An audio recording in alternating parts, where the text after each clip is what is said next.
As a male that is the top 1% at dating, here is something you need to start doing. You need to start having a red velvet rope policy. Think about when you go to a club, and not a cheap club. If you've ever had some type of experience in your life, or maybe even watched a movie where you see it's a red velvet rope at a club where the bouncer or the club manager decides who is let in. And the more prestigious a club is, the more intense and more restricting they are on who gets in. You have to be somebody to get in. Men do not do this with women. Men, anytime they get any attention, are like a brand new greasy fryer fast food place that's just coming on the market. Please, everybody, please come. I need your business.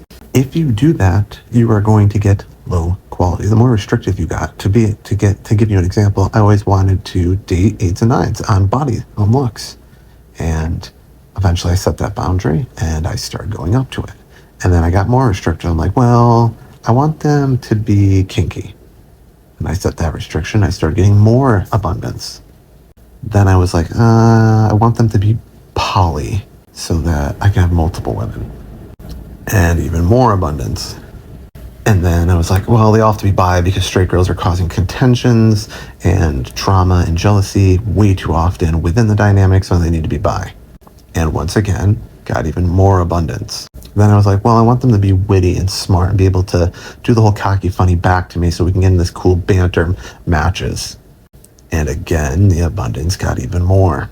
Then I was like, well, I want her to be smart and I want her to have some type of like ambition, whether it's in her career or whether it's in owning her own business. I want like minds as well. So not only all those things that I've already said, but I want them to be pretty aligned with me. And once again, more abundance. Now, the funny thing is you're watching me do this on my social media as well. I don't appease, nor would I ever want to have the vast majority of people like me. I want the people that want to become my level, or they want to level up to a certain degree in their life. If you are a chronic doom scroller that is never bettering themselves in their life, you literally do not matter to me. And I know that's cruel, but I'm also doing it again. If you're not working on yourself, you do not matter to me. You do not exist. You're an NPC, a character. I played too many games in my lifetime. You guys, you're supposed to give me money. Like, that's what your job is. I think that's the NP's job, is like, do this stupid quest because I can't move and can't do anything with my life and can't better myself. And I'll give you this gold.